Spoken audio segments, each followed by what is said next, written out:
Hey everyone, welcome to the same script. Let's talk about Rebel Kid and Max Stern. Kid को शायद ही कोई होगा जो नहीं जानता होगा। इंडियाज गॉट लैटेंट शो के बाद तो सभी जान गए थे अपूर्वा को, मतलब रिबल किड को। उस शो ने सारे फेमस इन्फ्लुएंसर की वाट जो लगा दी थी। ऐसा शो जिसने सभी को और ज्यादा पॉपुलर कर दिया था और फिर उसकी वजह से डी फेम भी मिला उनको। डी फेम होने से क्या हुआ, थोड़े बहुत थ्रेड्स मिले उन्हें जो सिर्फ थ्रेड्स ही थे, जिसको बहुत ज़्यादा बड़ा बना दिया गया। ये इंसिडेंट होने के बाद अपूर्वा ने सारी पोस्ट डिलीट कर दी थी इंस्टाग्राम पे से अपनी। फिर कुछ डेज पहले ही अपूर्वा ने कम बैक किया है। एक्चुअली इंस्टा पे अभी कम बैक किया है, पर उससे पहले वो काफ़ी जगह कम बैक कर चुकी थी, बिकॉज उसकी लाइफ के जो इंसिडेंट होते हैं वो खत्म ही नहीं होते हैं ना। जैसे कि इंडिया में हो ना हो, पर अपनी पहचान दिखानी ज़रूरी है। जो सेब्रिना कारपेंटर के कॉन्सर्ट में रिबेल किड नहीं किया वो तो आप सबको पता ही होगा। टाटा मार दूंगी मैं उसको, ऐसे कौन बोलता है बॉडीगार्ड को? और बस सिर्फ इसीलिए क्योंकि वो तुम्हें शांति से बैठने के लिए बोल रहा था या फिर अपनी नहीं चलाने दे रहा था, जहाँ पे सारे लोग शांति से खड़े हुए हैं या फिर शोर भी कर रहे हैं, पर फिर जो एक लिमिट है जहाँ तक उन्हें रहना है वो वहीं तक सीमित है। फिर तुम आगे क्यों बढ़ने की कोशिश कर रही हो? फेमस हो इसीलिए। ये हरकत तो शायद एक सीमित तक थी, पर जो मैं आपको बताने वाली हूँ वो डायल फिर कोई पागल लड़की होगी जो अपने बारे में इस तरीके के वर्ड यूज़ करेगी इतनी रीच हासिल करने के बाद। बहुत ही ज़्यादा काम कर दिया और मुझे काम करना बिल्कुल पसंद नहीं है। Like I am not one of those people की oh my God I like to wake up and work for my passion. I don't have any passion, my only passion is money and I hate working. अगर कोई मेरे मुंह पे 10-15 करोड़ रुपए फेंक के मारना चाहता है to be there trophy wise, please feel free to do so. मुझे कोई शौक नहीं है, पर इस साल मैंने बहुत ज़्यादा काम किया, लाइक एक्सट्रीमली ज़्यादा काम किया। आई थिंक मैंने हर दिन मिनिमम 10 घंटे तो काम किया। सोशल मीडिया पे वायरल होने के लिए कितनी मेहनत करती है। जो एक अच्छा कंटेंट डालते हैं उनको हमेशा टाइम लगता है, पर जो क्लीन कंटेंट डालते हैं जो किसी काम का नहीं होता है वो यूँ ही वायरल हो जाते हैं, पता ही है आपको। फिर उसकी वैल्यू कहाँ से ही होगी?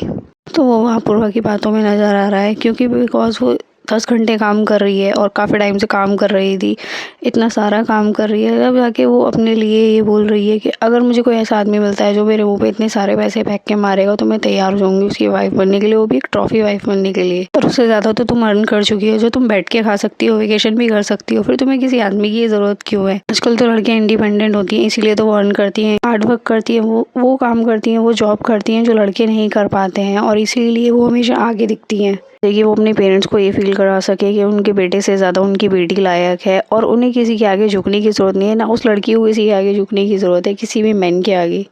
जिसके खर्चों पे अगर वो जिएगी या फिर उसका फाइनेंशियल सपोर्ट लेगी तो वो आदमी उसको यही बोल देगा मेरे टुकड़ों पे पल रही है। सिर्फ यही सुनना पसंद नहीं होता है किसी भी लड़की को, पर इस लड़की की सोच शायद अलग ही है, तभी तो हमेशा कुछ अलग करती हुई दिखाई देती है।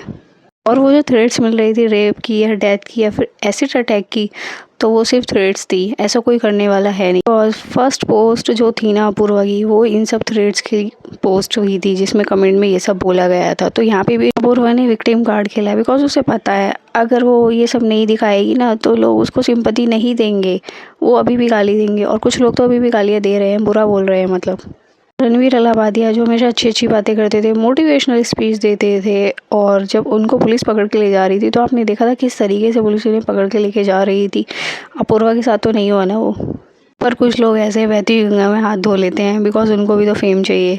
ऐसे ही कुछ गलत चीज़ों में मैक्स स्टर्न का नाम ज़रूर आ जाता है। वो रिबेल किड की खिंचाई कर रहा है, उसको बोल रहा है कि कम बैक प्लीज, रोते हुए कुछ सिंपैथी करते हुए ड्रामा कर रहा है, किस लिए? फेम के लिए। रिबेल किड ने जो किया वो किया, और उसके लिए उसे थ्रेट्स भी मिली और गालियाँ भी मिली, वो सब देखी उसने और सुनी भी, पर एटलीस्ट वो रोई तो नहीं ना तुम्हारी तरह।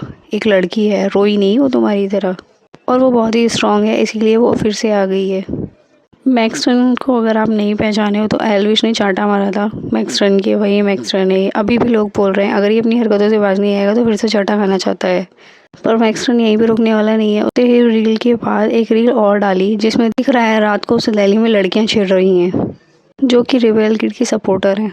पहली बात तो ये कभी ऐसा हुआ ही नहीं है कोई लड़की लड़के को छेड़े, जब भी तो लड़कों की अलग ही पहचान होती है, वही लड़कियों को छेड़ते हैं। और ये जो तुम कंटेंट डाल रहे हो इससे भी तुम्हें कुछ वैल्यू मिलने वाली नहीं है। बेशक तुम्हारी ये वीडियो वायरल हो जाए, पर तुम्हारी एज फिर भी वही रहेगी, थप्पड़ खाने वाली और गाली सुनने वाली। कुछ अलग कंटेंट बनाते तो ऑडियंस तुम्हें बोलती हाँ तुमने अच्छा किया है। जैसे कि अपूर्वा ने जो भी किया, अभी वो दिखा रही है कि लोग उसे इतना बुरा बोल रहे हैं, पर कुछ लोग अभी भी उसके बारे में बुरा ही बोल रहे हैं, उनकी थिंकिंग नहीं बदलने वाली है। गाइस फॉर दिस वीडियो, ऐसी और वीडियोज़ के लिए मेरे चैनल को सब्सक्राइब कर लेना, वीडियो को लाइक करना मत भूलना। मिलेंगे अगली वीडियो में। Thanks for watching.